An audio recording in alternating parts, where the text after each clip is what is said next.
الحمد للہ رب العالمین والصلاة والسلام علی خاتم الانبیاء والمرسلین وعلی آلہ واصحابہ ومن تبعہم باحسان الی یوم الدین اما بعد۔ رسول اللہ صلی اللہ علیہ وسلم جب مکے سے مدینہ واپس آئے تو بہت سارے ایام اللہ کے نبی صلی اللہ علیہ وسلم نے اس وقت مدینہ ہی میں گزارے اور زکوٰۃ وصول کرنے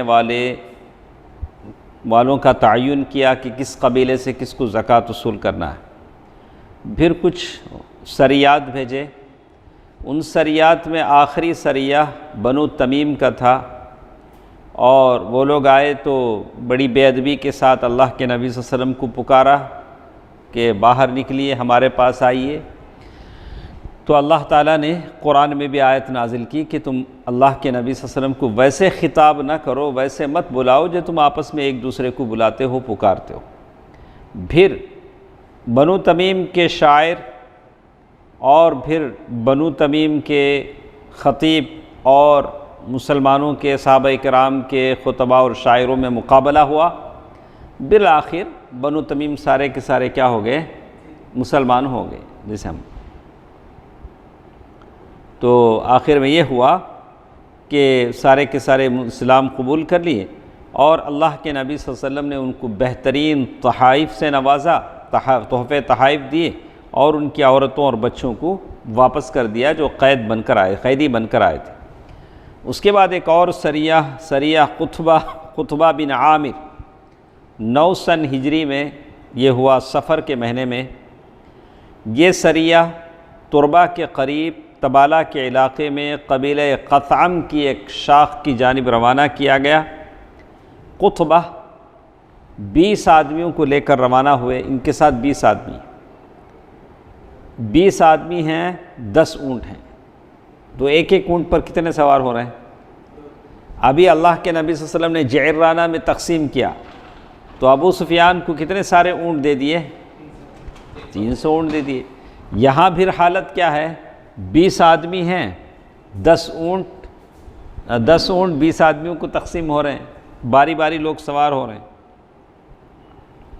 مسلمانوں نے رات کے وقت حملہ کیا، فریقین کے بہت سارے لوگ زخمی ہوئے، لیکن جو امیر تھے، نام کیا تھا؟ خطبہ، جو 20 آدمیوں کے جو امیر تھے وہ مارے گئے، اور بہت سارے لوگ بھی مارے گئے، لیکن مسلمان بھیڑ بکریوں اور بال بچوں کو مدینہ ہاک لے آئے، لیکن ان کے جو امیر تھے خطبہ، ان کا انتقال ہو گیا۔ اسی طرح ایک اور سریۃ الضحاک بن سفیان، یہ سریہ بنو کلاب قبیلے کی طرف اسلام کی دعوت دینے کے لیے بھیجا گیا، لیکن قبیلے والوں نے انکار کرتے ہوئے جنگ چھیڑ دیا، مسلمانوں نے انہیں ہرا دیا، ان کا ایک آدمی قتل کیا گیا۔ اسی طرح سریۃ علقمہ بن مجرس مدلجی 300 آدمیوں کو لے کر جدہ کے ساحل کی طرف، جدہ ہے وہاں دریا پڑتا ہے، جانب روانہ کیا گیا، اور اللہ کے نبی صلی اللہ علیہ وسلم کو اطلاع ملی تھی کہ وہاں جدہ کے قریب ساحل پر کچھ حبشی سارے قبیلوں کو جمع کر رہے ہیں، اور مکے والوں پر، مکہ جدہ سے قریب پڑتا ہے، تو مکے والوں پر ڈاکہ زنی کرنا چاہتے ہیں۔ تو علقمہ رضی اللہ عنہ سمندر میں اتر کر ایک جزیرے تک پیش قدمی کی، اور حبشیوں کو جب معلوم ہوا کہ مسلمان آ رہے ہیں تو سارے وہاں سے بھاگ گئے۔ اس کے بعد ایک اور سریے کی بات ہے، سریۃ علی ابن ابی طالب۔ سریۃ علی ابن ابی طالب قبیلہ طی، کون سا قبیلہ طی؟ تمہیں ایک مشہور نام سنے رہیں گے آپ، حاتم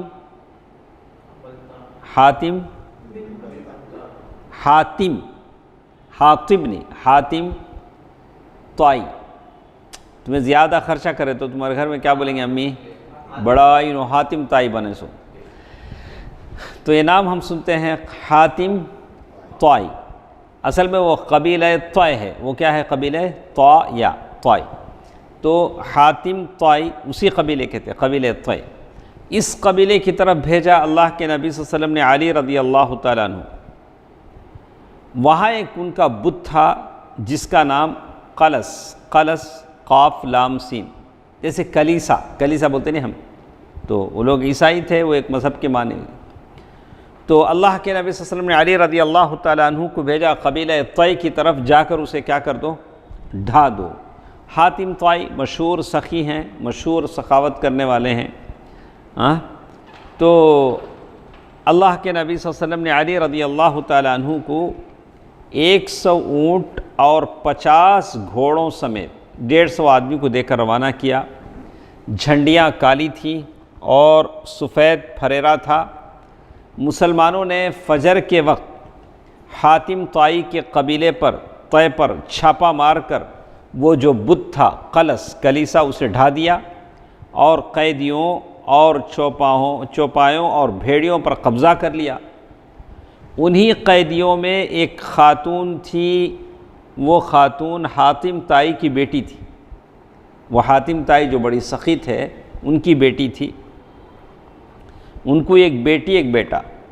ان کے بیٹا کو عدی بن حاتم، عدی بن حاتم اپنے قبیلے کے راجا تھے، وہ نکل کے بھاگ گئے۔ بہن کو کیا کر دیا، چھوڑ دیا۔ باپ تو تھا نہیں، حاتم طائی انتقال کر گئے تھے۔ تو وہ قلس، یعنی ہر بت کا خزانہ ہوتا ہے، جیسے مندر کے خزانے ہوتے ہیں، مسجد کی ہنڈی ہوتی ہے، درگاہ کے ہر لوگ اصول کرتے ہیں ہر جگہ۔ تو وہ جو بت کا جو خزانہ تھا، اس خزانے میں 3 تلواریں، کیا تھیں، 3 تلواریں، 3 زرہیں۔ مسلمانوں نے راستے میں کیا کر دیا، مال غنیمت تقسیم کر لیا۔ علی رضی اللہ تعالیٰ عنہ کے ساتھ گئے تھے، 300 آدمی ہیں، مسلمانوں نے مال غنیمت تقسیم کر لیا۔ البتہ کچھ مال اللہ کے نبی صلی اللہ علیہ وسلم کے لیے الگ کر لیا، اور حاتم طائی کا جو خاندان ہے اس کو تقسیم نہیں کیا۔ حاتم طائی کے جو بچے بڑے، حاتم طائی کی بیٹی، ان کو کیا نہیں کیے، ان کو تعرض نہیں، اس لیے کہ وہ راجہ کے خاندان کے بادشاہ تھے۔ مدینہ پہنچے تو حاتم طائی کا نام سنے ہیں؟ نہیں، بڑا سخاوت کرنے والے تھے وہ دونوں، بہت سخاوت کرتے تھے کہتے ہیں۔ تو کہتے ہیں مدینہ پہنچے تو حاتم طائی کی جو بیٹی تھی، اللہ کے نبی صلی اللہ علیہ وسلم سے رحم کی درخواست کی، بولی اللہ کے رسول صلی اللہ علیہ وسلم، یہاں جو آ سکتا تھا وہ لاپتہ ہے۔ کون ہو؟ ان کا بھائی عدی بن حاتم، جو یہاں آ سکتا تھا وہ کیا ہے، لاپتہ ہے۔ ابا گزر چکے ہیں۔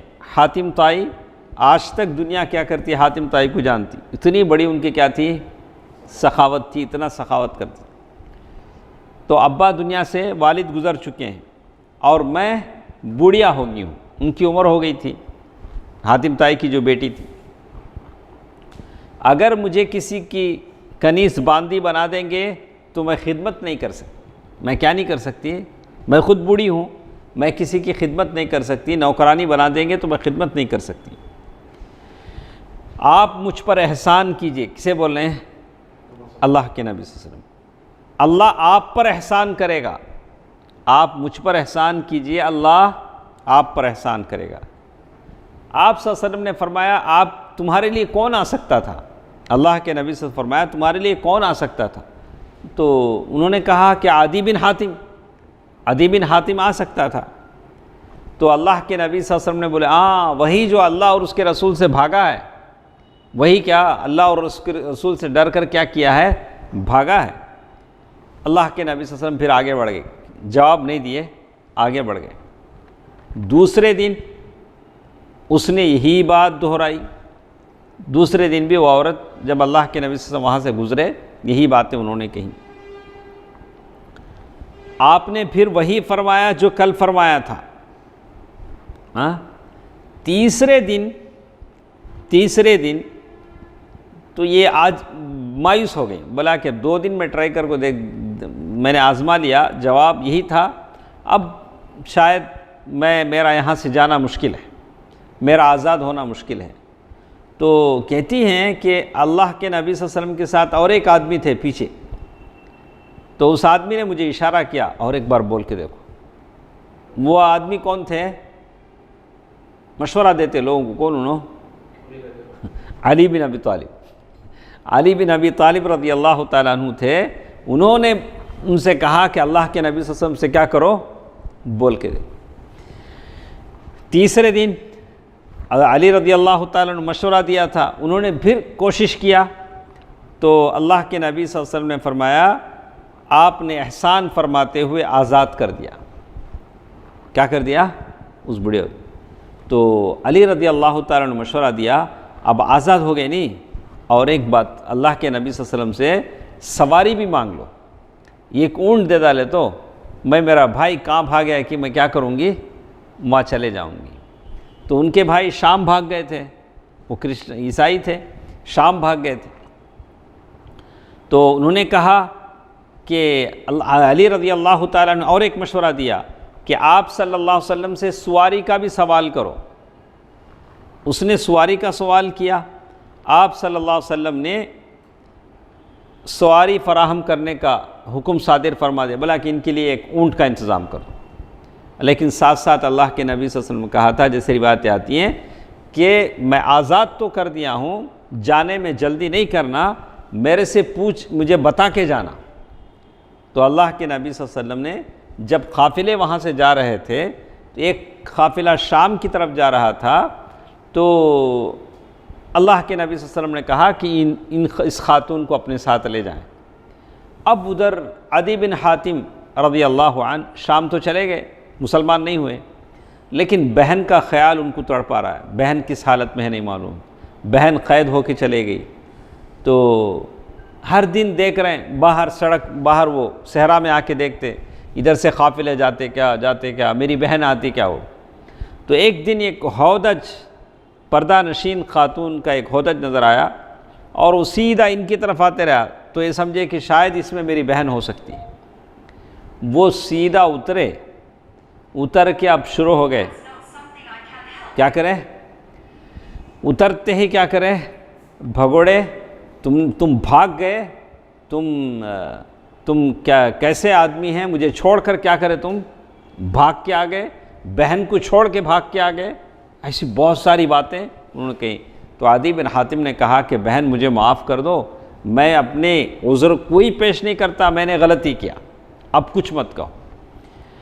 تو جب بھائی سے ملاقات ہوئی تو انہوں نے رسول اللہ صلی اللہ علیہ وسلم کے بارے میں بتلایا کہ آپ صلی اللہ علیہ وسلم نے ایسا کارنامہ انجام دیا ہے کہ تمہارا باپ بھی ویسا نہیں کر سکتے تھے، تمہارے باپ بھی کیا نہیں کر سکتے تھے، ویسے نہیں کر سکتے تھے۔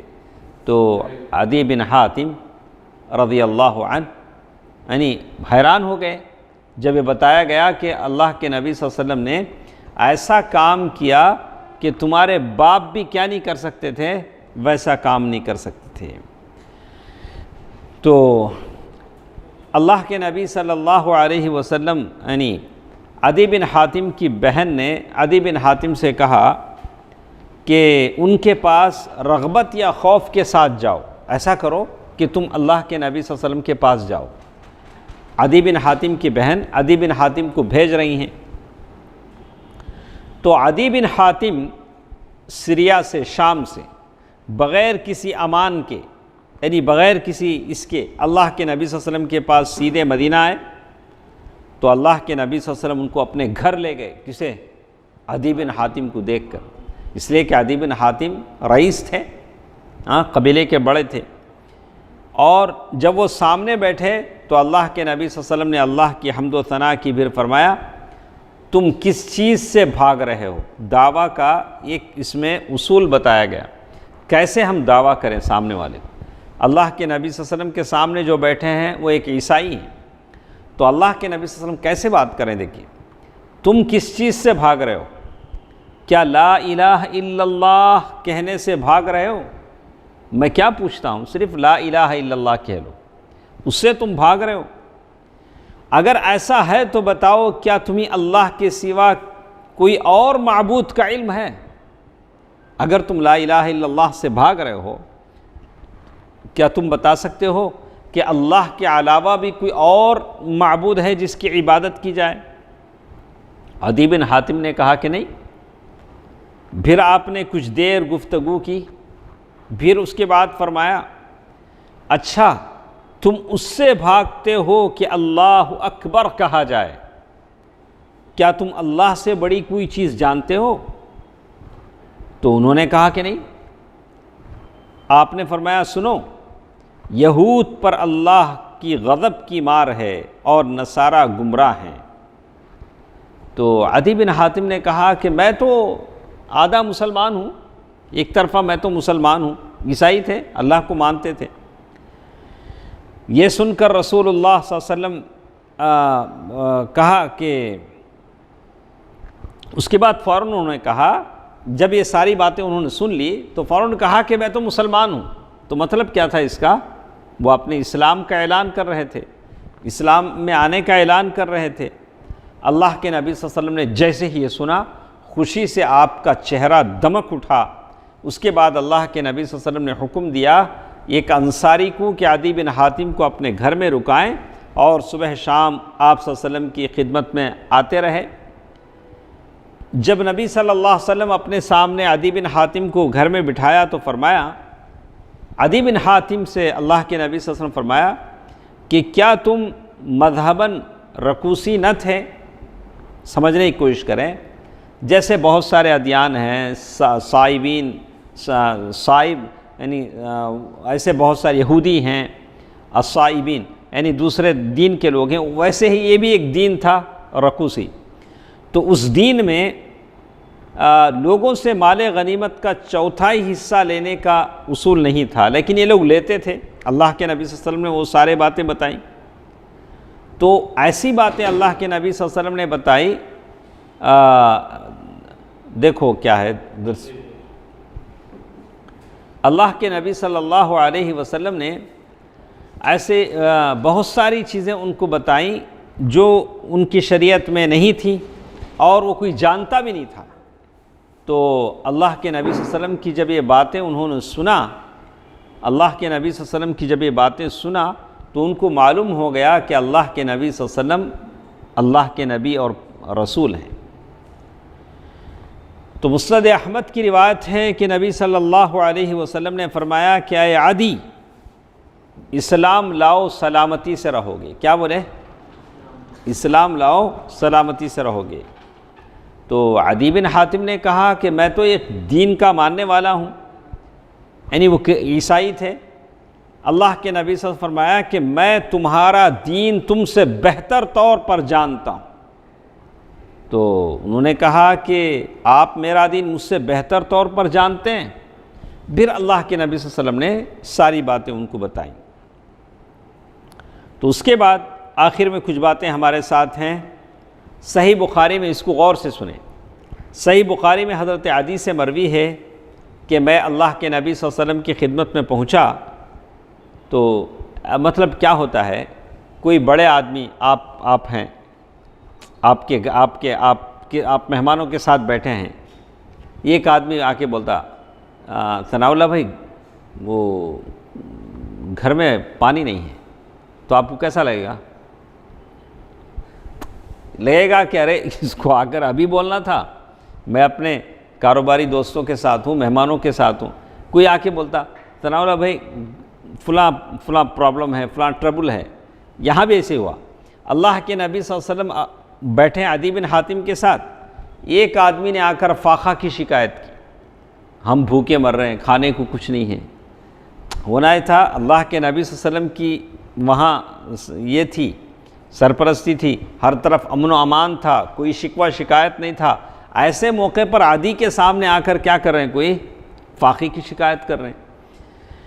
اچھا، پھر دوسرے آدمی نے آ کر ڈاکہ زنی کی شکایت کی، فلاں جگہ ڈاکہ پڑ گیا۔ تو اللہ کے نبی صلی اللہ علیہ وسلم کو اور یہ ہوا۔ اچھا، آپ نے فرمایا عدی، یہ ساری باتیں عدی سن رہے تھے، عدی بن حاتم بولے تھے کہ اللہ کے نبی صلی اللہ علیہ وسلم کی سلطنت ہے، یہاں کوئی فاقے کی شکایت کر رہا ہے، یہاں کوئی وہ ڈاکہ زنی کی شکایت کر رہا ہے، تو اندر اندر وہ فیل ہو رہے تھے. تو اللہ کے نبی صلی اللہ علیہ وسلم نے کہا کہ عدی تم نے ہیرا دیکھا ہے؟ ہیرا ایک جگہ کا نام. تو اگر تمہاری زندگی لمبی ہوئی تو تم دیکھ لو گے کہ ایک پردہ نشین عورت ہیرا سے چل کر آئے گی، خانہ کعبہ کا طواف کرے گی، اور اسے اللہ کے سوا کسی کا ڈر نہیں ہوگا. یعنی اکیلی عورت دور دراز سے سفر کر کے آئے گی اور کعبے کا طواف کرے گی، اسے کسی کا ڈر نہیں ہوگا سوائے اللہ کے. اچھا، اللہ کے نبی صلی اللہ علیہ وسلم نے یہ بات جب بولا ہے تو اس میں کیا دلیل ملتی ہے شعیب؟ ہاں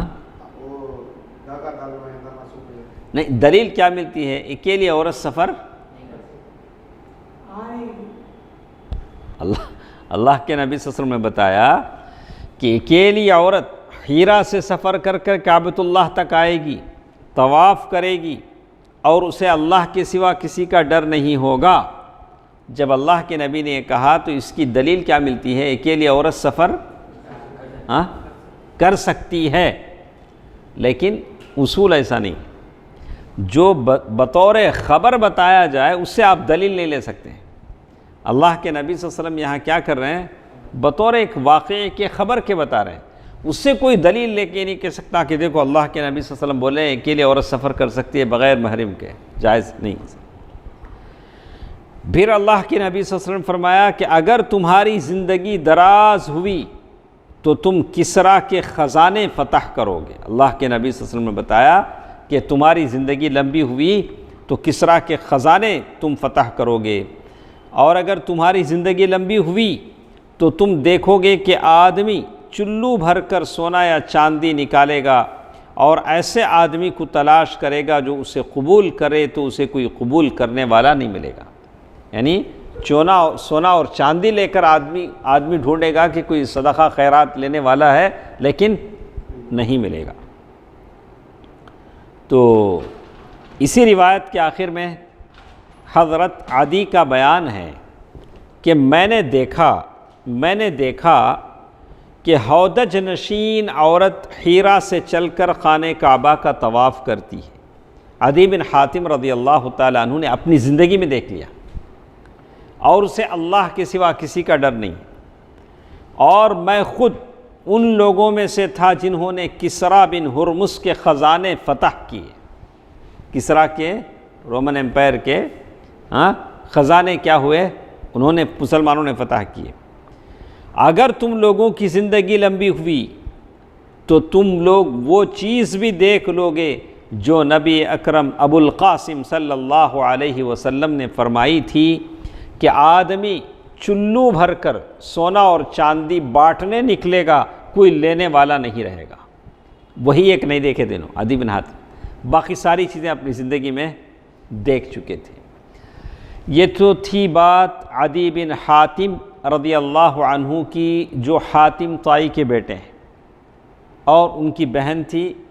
تو اس سے معلوم ہوتا ہے کہ ایک بہن کی کتنی تڑپ ہوتی ہے کہ اپنے بھائی کو راہ ہدایت پر لائیں. اسی تڑپ کے ساتھ وہ اپنے بھائی کے پاس گئیں.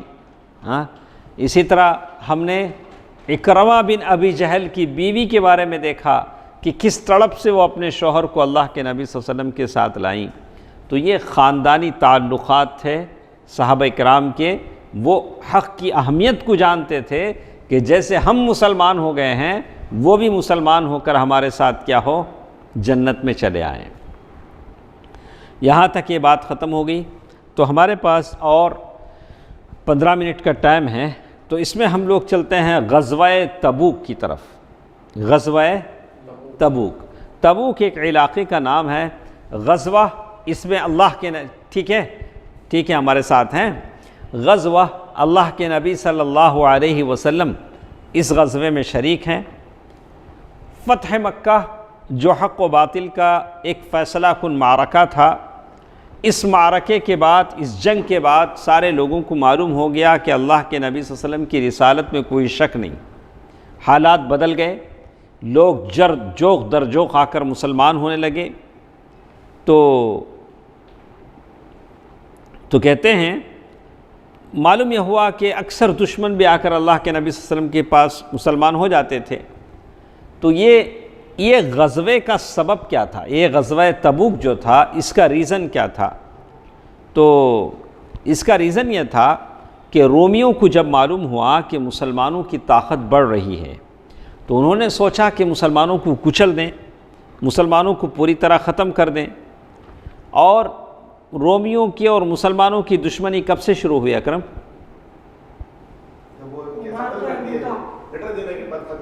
ماشاء اللہ ماشاء اللہ. دیکھیں شعیب بھائی بولے تو کہتے ہیں تو یہ جو وہاں سے شروع ہوئی. زید بن حارثہ اللہ کے نبی صلی اللہ علیہ وسلم نے ایک لشکر بھیجا نبی صلی اللہ علیہ وسلم نے. اس کے بعد یعنی پہلے کیا ہوا تھا؟ پہلے شروع وہاں سے ہوئی تھی جب مسلمانوں سے ان لوگوں نے چھیڑ چھاڑ کی. کیسے؟ وہاں کا جو امیر تھا شرحبیل بن عمر غسانی، اس کے ہاتھوں مسلمانوں کے سفیر حضرت حارث بن عمیر ازدی کا قتل ہوا. تو اللہ کے نبی صلی اللہ علیہ وسلم نے اس کا بدلہ لینے کے لیے زید بن حارثہ کی سرگردگی میں ایک لشکر بھیجا. وہ جنگ موتا کے نام سے مشہور ہوا. نہیں، اس میں زید بن حارثہ رضی اللہ عنہ اور جعفر بن ابی طالب رضی اللہ عنہ اور ایک عبداللہ بن رواحہ رضی اللہ عنہ، تینوں کے تینوں شہید ہوئے. وہ جنگ موتا اس کے لیے تھا. لیکن خالد بن ولید رضی اللہ تعالیٰ عنہ مسلمانوں کو بچ بچا کر وہاں سے آئے. اب کوشش یہ تھی رومیوں کی کہ مسلمانوں کو اب پوری طرح ختم کر دیں. تو انہوں نے جنگ کی تیاریاں شروع کر دیں. اور ادھر مدینے میں خبریں آ رہی تھیں کہ رومن امپائر مسلمانوں کو مٹانے کی تیاریاں کر رہا ہے اور پوری طرح رومیوں کا ایک ریلا آ جائے گا جو مسلمانوں کو پورا مٹا کر رکھ دے گا. اس طرح کا جیسے آپ اس کا اندازہ اب ایسے کر سکتے ہیں کتنا اس زمانے میں ڈر تھا صحابہ کو. آپ اندازہ لگا سکتے ہیں کہ اللہ کے نبی صلی اللہ علیہ وسلم اپنی بیویوں سے کسی بات پر ناراض ہو گئے. اپنی بیویوں سے کسی بات پر ناراض ہو گئے امہات المؤمنین سے. تو 1 مہینے کے لیے ایلا کر لیا تھا. کیا کر لیا تھا؟ ایلا کے معنی اللہ کے نبی صلی اللہ علیہ وسلم نے قسم کھا لیا کہ میں عورت کے پاس نہیں جاؤں گا 1 مہینہ ساری عورتوں سے. تو کہتے ہیں اللہ کے نبی صلی اللہ علیہ وسلم نے ایسا ہی قسم کھا لیا. اور اس کے بعد جیسے یہاں بتایا گیا کہ یہ بھی روایت ہے، میں پوری روایت آپ کے سامنے رکھتا ہوں. اللہ کے نبی صلی اللہ علیہ وسلم سارے بیویوں کو چھوڑ کر اوپر ایک کمرے میں چلے گئے، تنہائی پسند ہو گئے. صحابہ اکرام کو شروع میں معلوم نہیں ہوا کہ کیا ہوا ہے. انہوں نے سمجھا کہ نبی صلی اللہ علیہ وسلم نے طلاق دے دی ہے، بیویوں کو طلاق دے دی ہے. حالانکہ ایسا نہیں ہوا تھا. کیا ہوا تھا؟ ایلا کر لیا تھا. تو سارے صحابہ اکرام میں شدید رنج و غم پھیل گیا. عمر بن خطاب رضی اللہ تعالیٰ عنہ اس واقعے کو بیان کرتے ہوئے کہتے ہیں کہ میرا ایک ساتھی انصاری صحابی تھے. عمر رضی اللہ تعالیٰ عنہ جب نہیں ہوتے وہ انصاری صحابی اللہ کے نبی صلی اللہ علیہ وسلم کے ساتھ جو بھی ہوتا اس کو جا کر عمر رضی اللہ تعالیٰ عنہ کو بتاتے. عمر رضی اللہ تعالیٰ عنہ جب اللہ کے نبی صلی اللہ علیہ وسلم کے ساتھ رہتے وہ جا کر کیا کرتے؟ اپنے ساتھی کو بتاتے.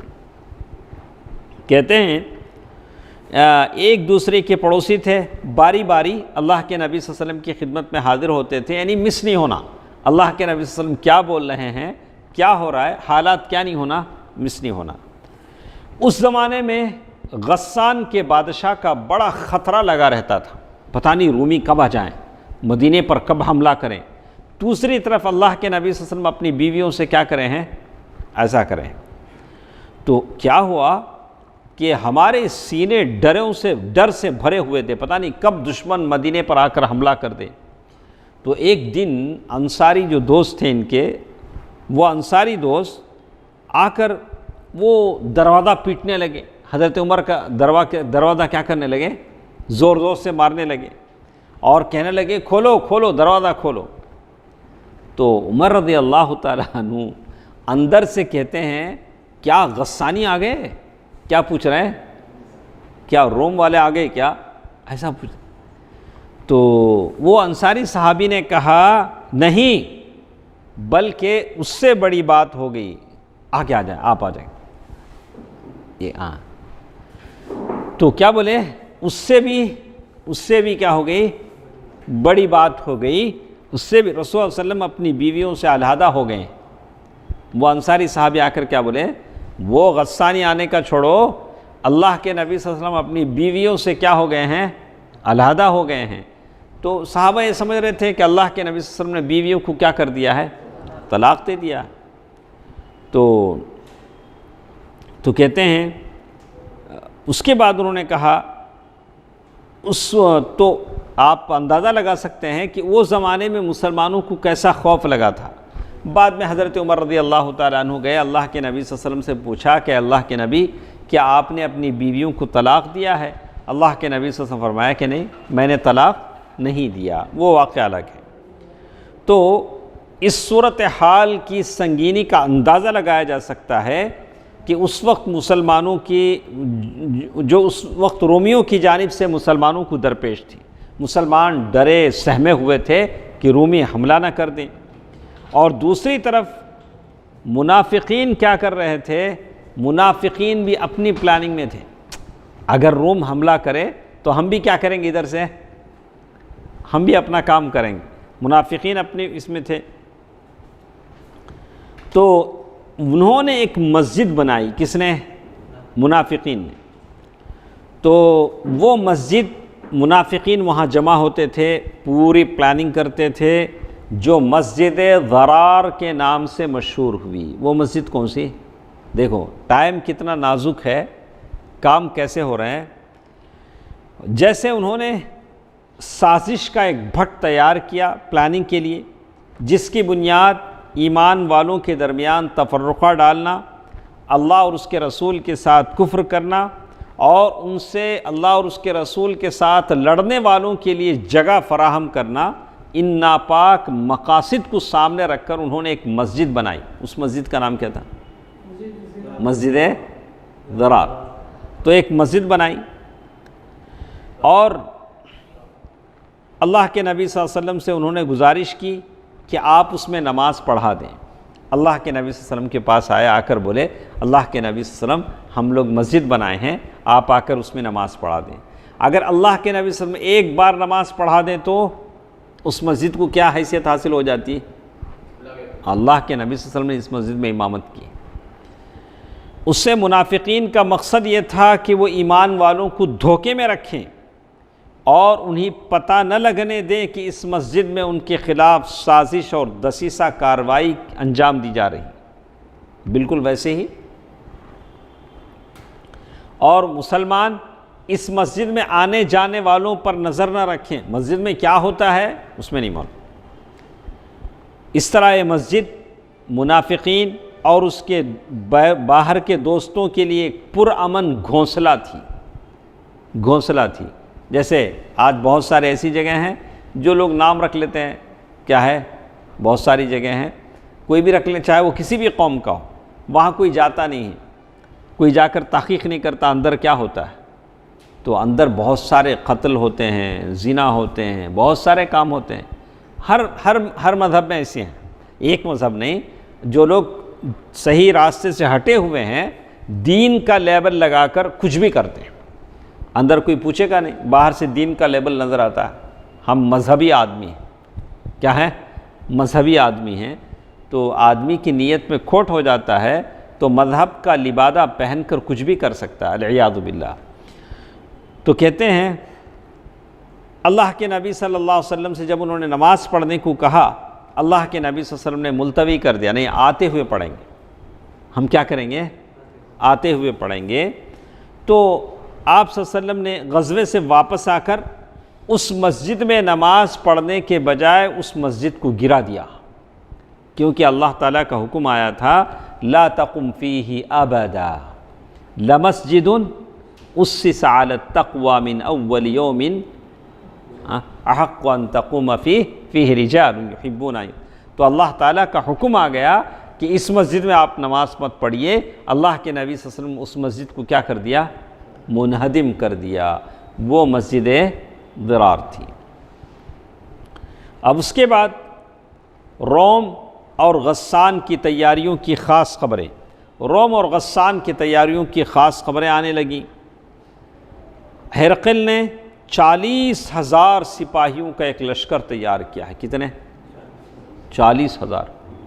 40,000 سپاہیوں کا لشکر، اور روم کے ایک عظیم کمانڈر کو اس کی کمان سونپی ہے۔ اپنے جھنڈے تلے عیسائی قبائل لخم و جذام وغیرہ کو بھی جمع کر لیا ہے۔ تو مسلمانوں کے سامنے ایک بڑا یہ آ گیا کہ اتنی بڑی فوج مسلمانوں پر حملہ کرنے والی۔ کون سے جنگ میں؟ غزوہ تبوک۔ حالات اتنے نازک تھے۔ دوسری طرف مدینے کا ماحول کیسا تھا دیکھیے، سخت گرمی کا زمانہ۔ کیا ہوا؟ سخت گرمی کا زمانہ۔ سخت گرمی کا زمانہ ہے۔ لوگ تنگی اور قحط سالی کی آزمائش سے دوچار تھے۔ لوگوں کا حال ایسا ہے، تنگ ہیں، ہاتھ تنگ ہیں، قحط سالی ہے، سواریاں بھی کم تھیں، پھل پک چکے تھے۔ اب تو پھل کاٹنے کا ٹائم تھا، پھل پک چکے تھے، اس لیے لوگ پھل اور سائے میں رہنا چاہتے تھے۔ وہ فی الفور روانگی نہ چاہتے تھے۔ اور یہ تو تھی پرابلمز۔ دوسرا پرابلم اس میں کیا تھا؟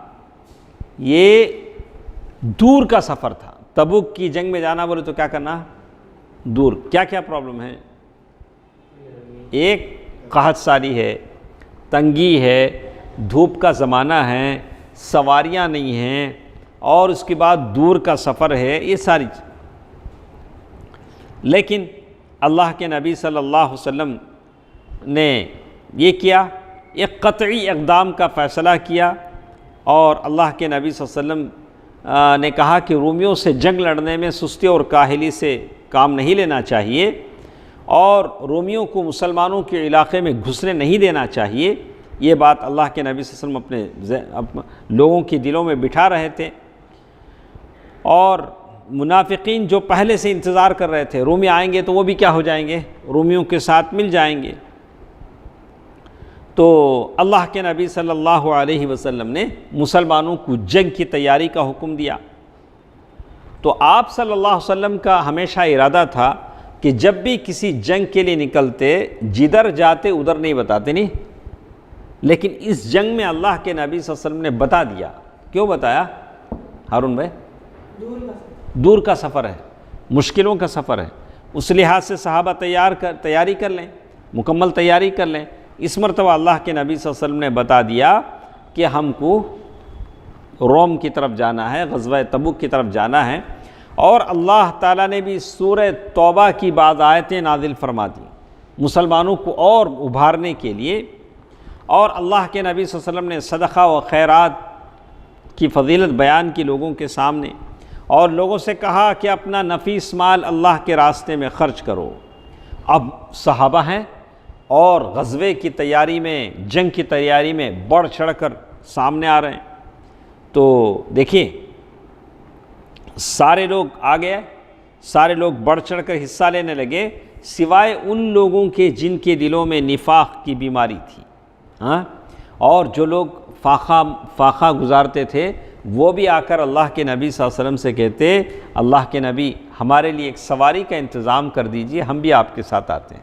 جن کے پاس اونٹ نہیں تھے، جیسے اللہ تعالیٰ نے قرآن مجید میں کہا، لا اجد ما احملکم علیہ تولوا واعینہم تفیض من الدمع حزنا لا یجدوا ما ينفقون۔ یعنی وہ لوگ جب آتے سواری دیکھتے ہم کو سواری نہیں ہے تو ان کی آنکھوں سے کیا ہوتے؟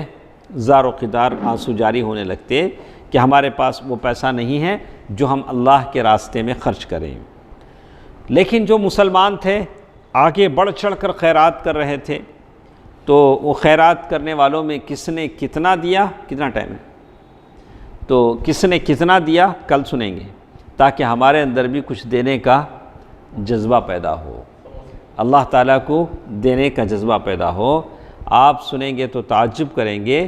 تو ہم لوگ درس تھوڑا جلدی شروع کرتے ہیں، کل سے جلد آ جائیں۔ تو کہتے ہیں تو دینے والوں میں عثمان بن عفان رضی اللہ تعالیٰ عنہ بھی ہیں، اور اسی طرح ابو بکر رضی اللہ تعالیٰ عنہ ہیں، عبد الرحمن ابن عوف ہیں، اور اسی طرح عباس ہیں، طلحہ ہیں، سعد بن عبادہ، محمد بن مسلمہ رضی اللہ عنہم وارضاہ، اور اسی طرح عورتیں ہیں، کیسے کیسے جنگ غزوہ تبوک کے لیے سپورٹ کر رہی ہیں، کیسے کیسے ڈونیشن دے رہی ہیں۔ انشاءاللہ اللہ تعالیٰ ان کی خدمات کو قبول فرمائے، اللہ تعالیٰ ان کو بہترین جزا دے، آمین۔ انشاءاللہ کل کے درس میں ہم سنتے ہیں سبحانک اللہم ربنا وبحمدک، اشہد ان لا الہ الا انت استغفرک واتوب الیک، والسلام علیکم ورحمۃ اللہ وبرکاتہ۔